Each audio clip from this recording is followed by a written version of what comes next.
What would you do if a client called you about a major misstep a team member had just made on their account? That's the situation Kyle Duford found himself about a year ago. An understandably upset client called him one night while he was at dinner with his family, and they were furious. The offending team member was an ad industry veteran. He knew he'd not handled the call well, and one of the client's investors was on the call just to make matters worse. He was sure he'd be fired before the next workday even started. But that's not the route that Kyle chose. As president of The Brand Leader, a brand marketing agency based in Greenville, South Carolina, Kyle explained to me that they've built a culture of balancing both support and challenge by instilling values of grace and learning through failure as core elements of their culture. As we unpack the lessons from this story, Kyle touches on a few things: the importance of challenge by choice for individuals on his team, how to spot the difference between healthy and unhealthy failure, and how their team has come to be known as the island of misfit toys among the agency world. He even touches on some hard-learned lessons about the right application of transparency as an agency leader. Let's hear from Kyle about the time he got that call from the irate client and how he handled the next steps with his team. We hired this great, talented director of public relations, 30-some years experience. He was actually the VP of Ogilvy PR. If you're familiar with David Ogilvy, one of the original Mad Men, the Madison Avenue, giants of the 60s. He's kind of looked at as the father of advertising. This is a guy who knows his stuff. And so we were lucky enough to hire him. He started on a Monday. His name's Richard. Great guy, very letter of the law, knows his stuff so well that sometimes forgets that other people might not be on track with what he's thinking. He's just doing his story. He's doing his thing. By Thursday, he makes this massive, catastrophic F up with a client. And it was bad. It's lore now in the office a year later. What had happened was a client had said we wanted to announce something that they had actually had happen to them about 6 months prior. And it was an investment round, and it was very important, but they wanted to hold back on it. And so Richard had said, basically, no one really cares. And the client was super pissed off. They're like, well, we care. He's like, yeah, but no one's really going to care. So we'll go through the motions, but he was by the letter of the law telling them really the truth. This is probably not going to be picked up by a lot of folks because, they're going to do their diligence and realize that this happened 6 months ago. So it's not newsworthy. He didn't see it that way. And so client was really upset, said there happened to be an investor on the call when your guy Richard told us this, and he didn't know that. Nobody knew the investor was on the call. The investor flipped out. Why are you hiring these guys? What's going on? So I got wind of this from home, and I call a group together, account manager, project manager, and Richard himself, and I said, guys, what's going on? And I told him a little story. I said, here's the deal. My daughter, who's now she's 15, at the time she was 14, she was going to her first school dance, and the biggest thing in her life was this dress she wanted to buy, and it was like $30 on Amazon. Wasn't a big deal. Never going to wear it again, and it was all she could think of. She's just consumed with this. Now, I know, and my wife knows, that this really isn't going to be the biggest day of her life. But to her, it literally is the biggest day of her life. If I went up to her and said, hey, kiddo, I love you, but no one's going to care about this in a year, 5 years, 10 years from now, I'd have a bawling mess of a child at my feet. The letter of the law says, yes, I'm right. But to her, her emotions were a bigger piece of it. I needed to say, I had the wherewithal to say, look, I'm going to do whatever I can to make this the best of your life. That's what she needed to hear. And as an account manager, and in this case as a director of PR, the client needed to hear, this thing is huge. Guys, this is awesome. We're going to do our best to get it placed. Sometimes we have some luck with this, but because this was a couple months ago, we might not get it placed. But man, this is huge news. That's what they wanted to hear. Well, they didn't hear that. Client calls me pissed off. We have this meeting. I'm like, guys, we need to fix it, blah, blah, blah. I talk to the client. We smooth it over. And I go back to my night. I think we're in the middle of dinner or something. Not a big deal. I get a phone call from somebody else in the office saying, I'm about to leave, and Richard's in the lobby. He's bawling. Now, Richard's 55, I think, or something. Again, 30-year veteran, knows his stuff. And I said, why? And the gal who I'm talking to said, well, because he told me he knows he's getting fired tomorrow. I'm like, well, that's strange, because I don't know he's getting fired tomorrow. I texted him, and I said something to the effect of, hey, man, rough day. We all have them. I'm so thankful you're on our team. Can't wait to see you tomorrow. And he said, what are you talking about? And I said, love that you're on our team. Wouldn't have anybody else in your place. So thankful for you. See you tomorrow. He called me. He's like, what why are you pulling my leg? Like, you're firing tomorrow, right? I'm like, I'm not firing you tomorrow. Like, we had a slip up. We dealt with it. You owned it. We made a mistake. We move on. No one benefits from me firing you. The client doesn't benefit. You don't benefit. I don't benefit. The business doesn't benefit. Like, nobody benefits. But here's what's really cool. I get to show you undeserved favor. I get to help you understand that we all make mistakes, that forgiveness is part of our culture as humans, and you get to pick up and move on with the learning experience that you can now understand how to teach other people what happened. Not necessarily as a cautionary tale, but as something that happened to you that you learned from. I learned from, the client learned from. That to me is grace. That to me is, now I happen to be a Christian, and I believe that's what Jesus is like, and you don't have to be a Christian to exemplify, undeserved favor and forgiveness. But for me, it's very poignant and powerful to be able to say to another human, in this case, another man especially, who was very vulnerable in front of me, and in front of his colleagues, more importantly, that, hey, we all make mistakes. And isn't it cool that you still have a job today? I tell you, it took about 3 months for him to realize he wasn't getting fired. And every day he walked in on eggshells. 3 months. About 3 Oh, my months. goodness. But he's a tremendous man. And he will tell that story himself for the rest of his life. Now, look, I can't take all the credit for this. We have a culture of this. It starts with our founder and CEO and goes through me and the leadership team. So it's a culture of this. But he's so loyal. He's moved on. He's actually retired from PR, and now he's a high school teacher. He credits one of those, kind of that pivotal life decision of going back to teaching because he didn't end his career in a way that he thought it was going to end. Now, how cool is that? Because Wow. he would have had this really sour taste in his mouth. Instead, he's like, you know what? I think I can do that for my family. I think I can do this. Again, I'm not taking credit for that because so many people have modeled that for me. But yeah, it was an incredible experience because that to me is grace in the workplace. Man, there's so much from that story that I just absolutely love. The vulnerability of someone in the workplace, just kind of wearing their heart on their sleeve a little bit, that allowed you to be able to check in on him, to send him that text. And of course, then he picks up the phone because he's kind of, blindsided in a good way, that he's not being fired, right? And I like what you said there, Kyle, about there's growth opportunity here. The situation we're talking about here is someone, quote unquote, messing up, but there were lots of learning opportunities. There were learning opportunity for you as a leader to figure out, how do I support someone and help them grow through a situation where, yeah, it could have been different, but I don't view this as a fireable offense, and an opportunity for them to grow. Like, I like what you said there in how Richard probably could have tweaked that a little bit, still delivered the truth, but with maybe a little bit more tact in that situation. Like, there were just so many learnings that came out of that, not just, hey, you messed up, we'll forgive you and we'll let you keep your job. There's a lot more to that. And I think that view of growth and learning within the culture is probably what has led you and other leaders within the agency to take that approach. So maybe you could speak to that. What is that long-term view versus kind of the short-term myopic view that often happens in agencies, especially when we have an upset client, especially if it's a big client? Oftentimes we can kind of be, I've heard Drew McClellan at Agency Management Institute say this, we kind of get led around by the nose by our gorilla clients because we really don't want to lose them. What's the mindset shift you guys have as a leadership team that allows you to look at that long-term view of the growth of the individual, the client, the team, as opposed to the short-term, hey, somebody messed up, we got to just take action? The first one is growth. I believe I'm a guy of second chances. If people hadn't have given me opportunity to try and fail, and then fail again, and then fail again, and then fail again, and allow me to learn through that situation, like, I don't mind failure. Like, we actually hope people fail. I mean, that sounds strange to say. And I think a lot of us would come to that kind of conclusion if we were honest with ourselves, because we realize that failure breeds growth. And if you have a good enough leader or mentor or even colleague, or heck, maybe even staff, who allows you the room to see the mistake and to help you understand how to fix it and try it again, that's growth. The problem is, it's when you continue to make the same mistake because you've gone from agency to agency and you keep doing the same thing and getting fired or something similar, and you piss off a client.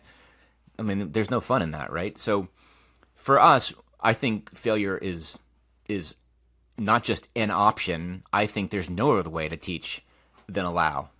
we learn how to ride a bike when we're kids, and I've taught all my children how to ride their bikes, and I that moment of fear and trust all in the same moment, right where it meets failure every time, that whole tension, to me, that's where life is lived best, is that opportunity to allow, minor adjustments in course corrections in our life to allow that failure. Okay, so you fall, what happens? You get up, you embrace them, you love on them, and you get them back on. And they're not going to make the same mistake again. I don't like surprises, and don't make the same mistake twice. Those are my only two rules. And if you make the same mistake twice, there's a problem of learning. But making the mistake itself is not the problem.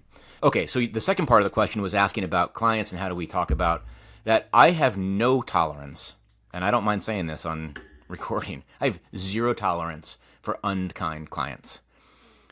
We've had numerous occasions where misogyny comes into play, sexism comes into play, just inappropriate comments, and I will defend my staff against those clients 100% of the time, because to me there's no room for that. And it's actually reared its head twice from one particular client, which we sunsetted. We said, I don't want your business anymore. We're in the middle of contract negotiations for another retainer, and they were our second or third biggest client. I mean, pretty substantial. And I'm like, we're done. I don't want to hear from you again. Now, I didn't do that in a cavalier way. I didn't do it a rogue way. I probably didn't think through it in the sense that, like, what does that do with our bottom line? And we had to make some adjustments on our end to make sure that we can cover that. I still believe at the end, kindness wins. And so it happened to be one of our account managers, a female, working with this particular client, male, who was definitely exhibiting some misogyny, and called her out on things which were just inappropriate. And she took a screenshot of it and texted it to me, and she's crying. And I said, don't respond. I got it. And I wrote him and I said, hey, I hear you're speaking to our staff inappropriately. This is the second time. We're done. Your contract ends today. And that was it. And they still owed us like $18,000, I think, for something, which we finally got. But it's one of those things where, for me, that the team looks at that and says, okay, I'm safe. And Daniel Coyle, in his book Culture Code, and I love Dan Coyle's stuff, but in his book Culture Code, it starts off with creating an environment of safety. We have to feel safe in our environment. And if I would have backed the client because I was fearful of losing that revenue, which was still part of the decision, right? It has to be, because we're a business first. But if I was fearful of that, then she would have seen that. And this isn't a safe place for me. How do I know that the next guy who does something worse or touches me inappropriately or says something to my face or calls me at home or whatever it is that's inappropriate, that's one step further? How do I know that that's not going to be handled? They don't know that. So it's from the beginning, you have to back your team. So all of those things together really build this kind of safe community where it's built on trust and empathy and ultimately, as we talked about in the beginning, grace. Man, there's some great things there looking at what is the impact on the employee, not just the business, in giving people second chances.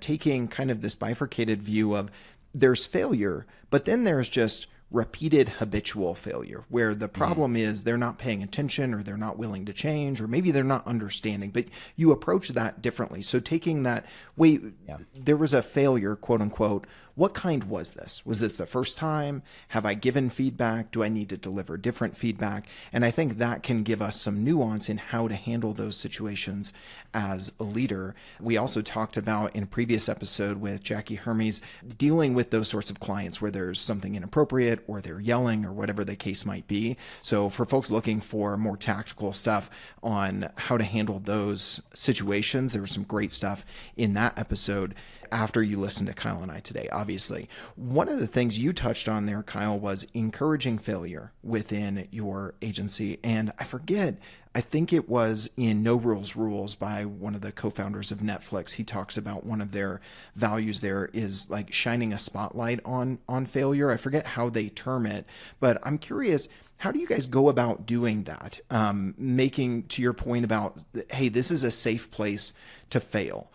We don't want people repeating the same mistakes, but how do you let people know that? Do you need to repeat it? Do people kind of not believe you when you first say it? Speak to that idea of encouraging failure and tactically making that happen within the culture. Well, listen, I'm not going to say it's easy. So it's not like, hey, here's step one of this way to encourage failure and be okay. That's hard to do for sure. It's a culture. And so almost by definition, it's hard to pinpoint exactly what it is. And we're also, and I imagine a lot of your listeners, definitely many of your guests, we're talking about agencies, many of them creative agencies. And so when you're talking about creative, it's very subjective. Literally just today, a couple hours ago, I saw a logo which really wasn't good.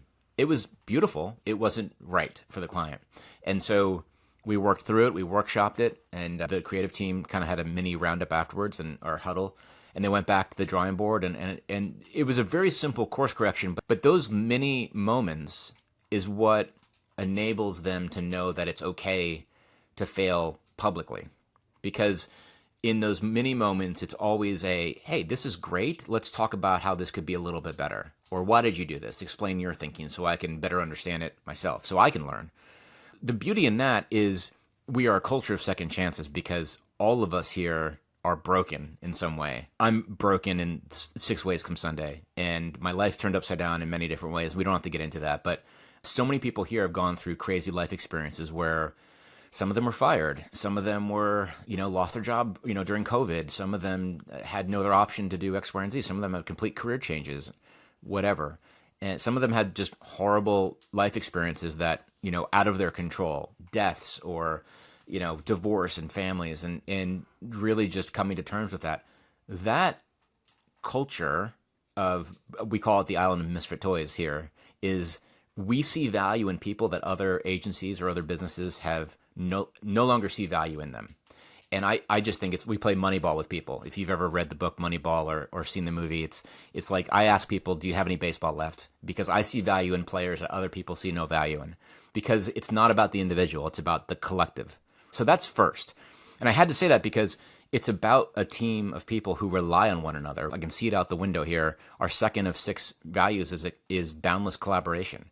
It means there are no silos. It means no one says it's not my job. It's boundless. There's no end to how much I'm willing to collaborate with a teammate to do better. And we have this really cool relationship with one another that's obviously built in with strata and hierarchy because otherwise you'd have chaos. But there's really beautiful kind of harmony where people feel safe. If you can feel safe in that environment, then going back to your question, failure is like fun. Because you get to see who's going to rally behind you and teach you. You get to take bigger risks because the risk is not a risk thinking that it's a once and done. The risk is I'm going to try this. If it sticks, great. But if not, I know my teammates will help me make it better or allow me to do it again. That's the beauty in it. So it has to start with that safe place. It has to start with camaraderie and character and chemistry. Otherwise, it falls short. Better yet, people would be afraid to fail. So the fear of failure is removed. And because of that, then you can take risks and you can do some really amazing work. That's a really interesting connection between fear of failure, enabling and taking some of that away, enabling people to fail and to be okay with learning from that, and the fostering of collaboration, because you feel like it's less, hey, I failed. And it's more, I don't know, I just finished watching the Nuggets win the NBA Finals out here in Denver. And something I love about that team is they really do have this team where it's not the same person every single night just doing everything. If Nikola Jokic, who's typically throwing up triple doubles like it's nothing, he has an off night, he's distributing and other people are getting involved. And I think that's part of why a lot of people love watching that team, because it's about the connectedness and the collaboration that's happening. It's not kind of this super team where, it's all on the back of one, maybe 2 players to really get everything done. And I think there's a connection there between that sort of approach to whether it's sports or work and someone being okay or comfortable with failure. Am I way off on a tangent there, Kyle? No, you're absolutely right. I mentioned Moneyball. If you think about the teams in the 90s and the Oakland A's and how Billy Beane put kind of average players in a situation to win the game. You're talking about average people doing extraordinary things. You have to have belief. And it's belief in the system. It's belief in one another. It's belief that the person next to you has your back. I think about NHL All-Star teams lost to the Russians in, 64, 68, 72, 76. And then a bunch of college kids came out of Wisconsin, Minnesota, and Boston and humiliated the Russians on U.S. soil in 1980. And if you haven't read books on the Lake Placid Olympics and the hockey team or watch Miracle, absolutely have to. A lot more excited than talking about Denver Nuggets basketball, by the way. But that's the key, right? These guys who individually weren't successful, together they made something really beautiful. There's a harmony in playing together. It's that teamwork. There's something really magical when that happens, and it's really hard to get right. I mean, it is hard to get right. But continuing the baseball analogy, even Derek Jeter says, the best hitters in baseball still fail 7 times out of 10. People are listening right now and think that they're not going to fail today or tomorrow or in their life or career or this month or whatever. You're wrong. We are flawed humans. We're broken. We will fail. And it might be something simple, it might be something big, but we will. So to be fearful of that moment is difficult to overcome, and to ignore that as a possibility is equally as difficult. So we acknowledge it and we embrace it. We do both. Yeah, I think it starts with acknowledging it, especially as a leader, and admitting that, pointing that out in yourself when you do fail and what you learn from it. I think modeling that as a leader is one of those specific ways that you can tactically start to infuse this into your culture. For those of you who are not sports fans and maybe rolled your eyes back as Kyle and I are going from basketball to baseball to hockey, we'll come off that tangent for a bit, but I think there were some really great analogies there, especially with the stat you just dropped, Kyle. One of the things I'm thinking about is I think that there can be this misconception that if you have a culture of grace and forgiveness and second chances, that means that you can't have a high performing team, because it just needs to be, hey, we'll give you another chance, we'll give you another chance, we'll give you another chance. As you've mentioned, even in this conversation, at the end of the day, there are still business decisions. Yeah. And I heard this great framework that we thought about in the agency I was helping lead, is that you've got support and you've got challenge. And the best cultures are a mixture of both. They're not high challenge where there's no support, where people are just anxious and worried and looking over their shoulder when they're going to be fired, whether they've made a big mistake or not, just constantly. Right. Or they feel supported, but they don't feel like they're heading anywhere. And that can be detrimental to the culture and obviously the business as well. How do you guys think about balancing those two, in either the values that you guys have instilled or the way that you go about your work within the agency, balancing high support with high challenge? Look, it's difficult because a high challenge, low support, like you said, is people are just burned out and stressed all the time. That's a lot of agencies. We had a few people here. I had one person, this is no lie, one person came and said, "Where are the cots?" What the hell are you talking about, where are the cots? I was like, what are you talking about? Like, oh, well, when work needs to get done and we have to stay late, where are the cots to sleep on? I'm like, cots to sleep on? You're kidding me. And they weren't. And there was an agency that a few people had come from, and where that was a thing for high pressure clients. And, in my previous life, I made a lot of mistakes and errors in my marriage, and some things that I'm not happy about. And a lot of the stuff was because I was so focused on everything but my family and children. And so I want people to not feel like they are handcuffed to their desk. Do great work and go home. And so we don't want them to feel that tension of like, what do? I have to stay here, right? And that's the whole, like, you don't have to worry about your job. We want you here. Once we make an investment in you, you're here. So that's full stop. The other side of the coin, high support, low challenge, that's just kind of romper room. That's like a play school. I have no interest in that. So how do you keep that from happening is challenge people where they need to be challenged. Talk to your employees. Ask them where they want to be. We've had a lot of some lateral, some completely divisional moves from people because after a while they're like, hey, I'm really interested in that thing over there. I'm like, hey, why don't you try it? We have one gentleman here started as a brand, what we call a brand designer, basically a graphic designer for brands, moved into a junior art director role. Now he's our digital art director. And I'll tell you, he's literally won awards for his digital art direction and designing websites because we asked him, what do you want to do? He's like, I don't want to do print and logos. I want to do web stuff. Okay, let's go do that. Now, that plus the Richard story and all these things backing up our team when they're getting yelled at by a client, all those things not just build trust, but they build loyalty. And I don't do it for those reasons, but it's a nice ancillary benefit. So people don't want to leave, and they also don't want to disappoint the leadership because we've invested so much in them. It's almost like, and I don't want to take this analogy too far, but in many ways it's kind of like a parent-child relationship. And I don't want to push that analogy too far, but in the sense that our children can get just enough, they feel the pressure if they just know that you're disappointed in them. And the gal we were talking about, my daughter that we talked about earlier, she's now 15, and if she thinks that we're disappointed in her decision, that's enough for her. Because she knows how much we just love on her, and she's built to this nature where she's wired that way, that the most important thing to her is pleasing us. Now that could be a little, that's a little harmful as well. Like we want to have a healthy mindset, but in the sense that in many ways, by creating a culture where you have their back constantly, you're instilling this relationship where they know that they have, again, it's that safety, a safe place to come and fail and all those things we talked about. They want to work for somebody like that. They want to work for teams like that because they feel that doing anything lesser than is a letdown. And that's a powerful motive to hit those challenging moments or to challenge people with whatever. So it's a combination of meeting them where they're at, putting the carrot just out of reach for them so they can challenge themselves, and that's all different for all different people. And then them knowing that you have their back in case they fail, and they will. If you pass the ball incorrectly, let's go back to analogies, but let's go to the soccer pitch. If you pass the ball incorrectly on a soccer pitch, that your teammate can be disappointed in you. It doesn't mean you're no longer teammates. It just means that, hey, let's work on that. And that's if you can foster that team coalesces around a mutual cause. And in our case, the cause is making a profit, hitting our goals so we can continue to grow and get bonuses and all that stuff that makes the agency work. I'm just such a believer that there's usually a good route in the middle of the road, that there's a ditch on both sides, right?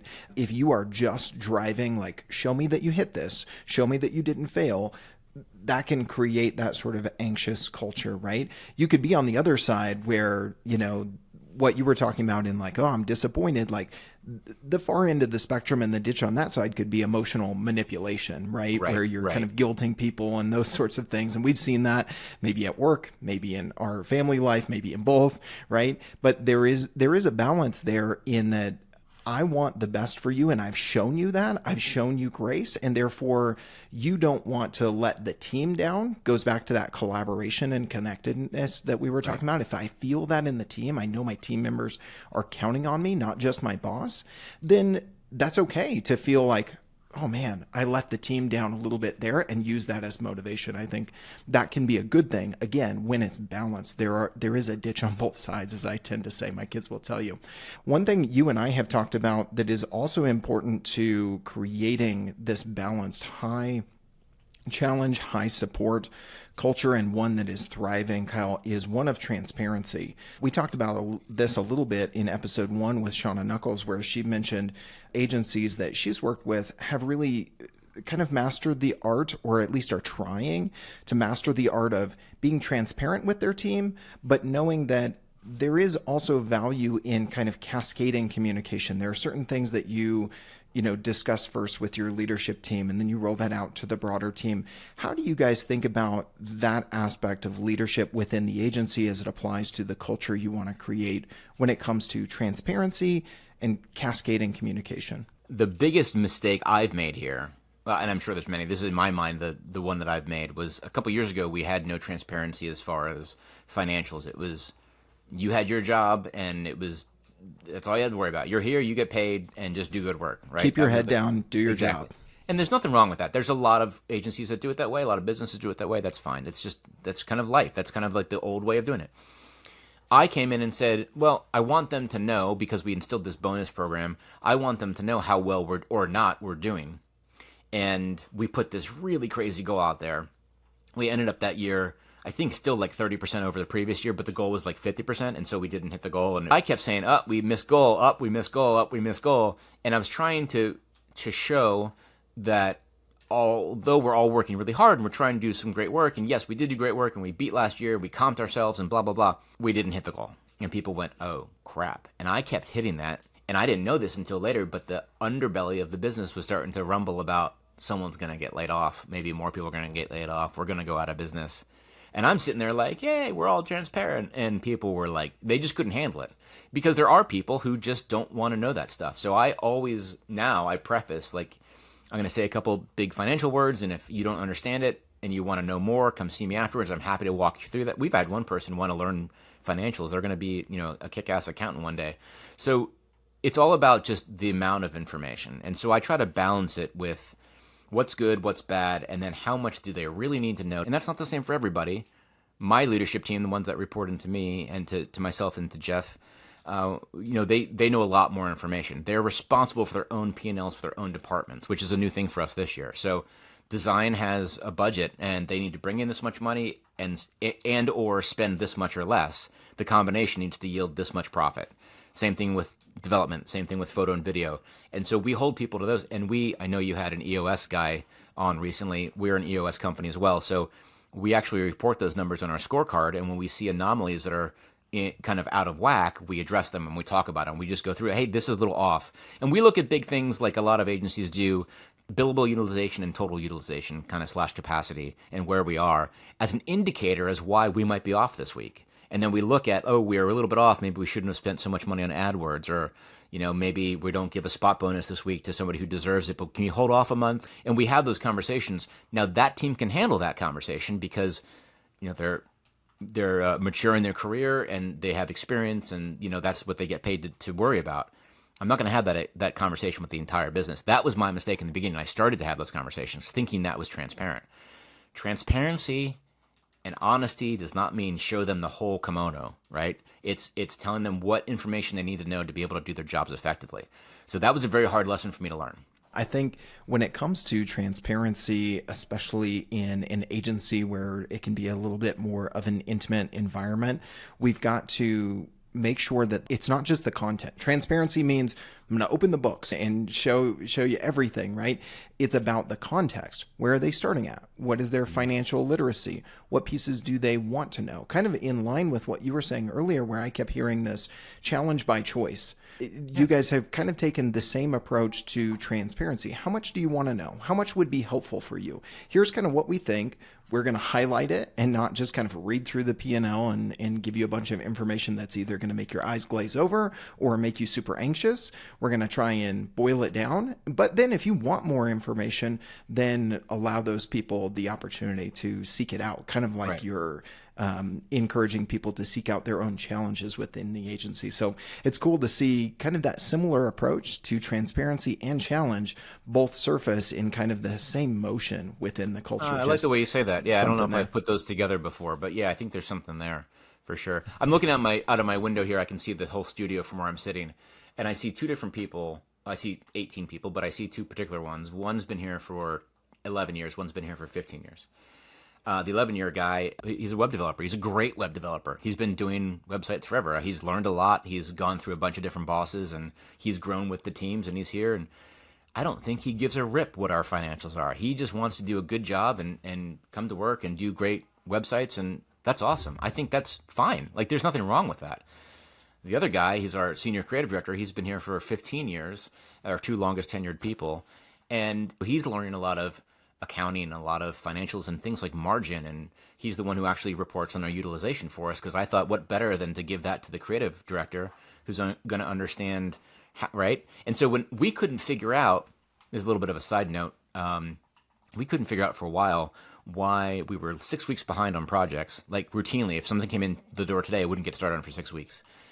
And yet we were not hitting our goal in design. And on paper, everything worked out. Like on paper, we're like, we have the people at this rate, we should be hitting our goal. Like, what's the deal?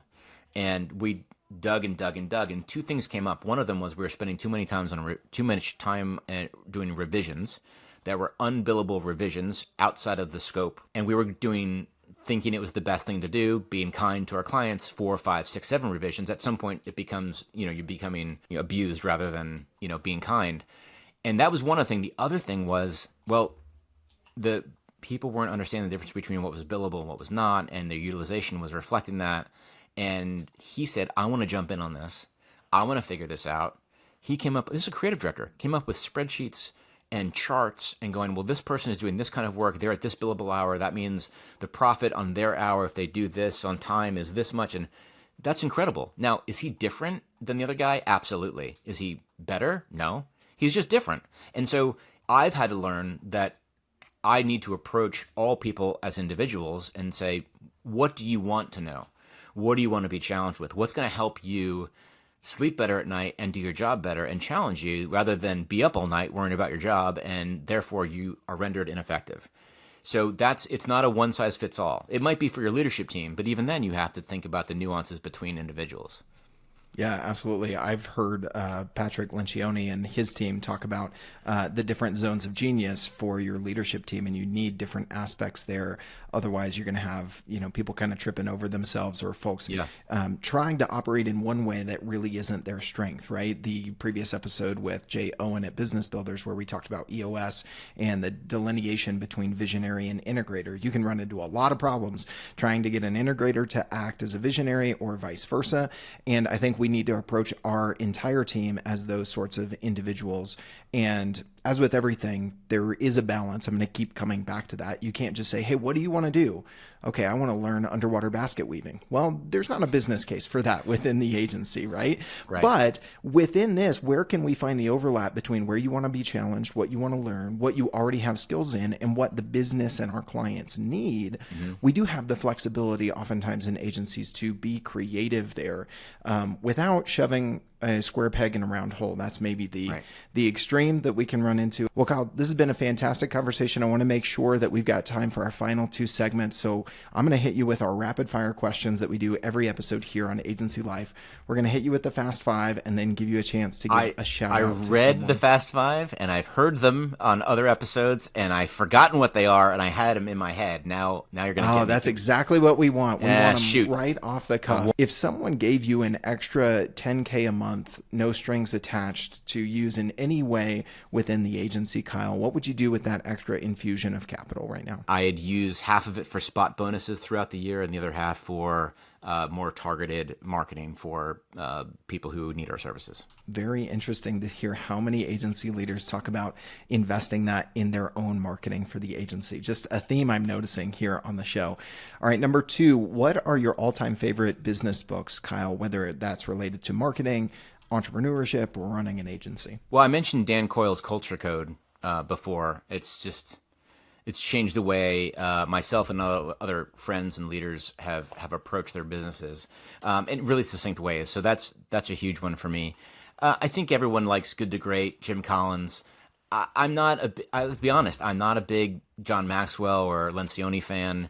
I think some of their I think they're great and they're wonderful leaders, but we have to pay attention to the newer generation, which is coming up, which has a whole new set of needs and sometimes stigmas associated with who they are that we need to address, things like mental health in the workplace. And, they're the most unhappy generation in history of the world. And, and I don't think any of those kind of business books handle that. And so while I admire those guys, I don't steer people to them anymore because they've almost kind of become legacy.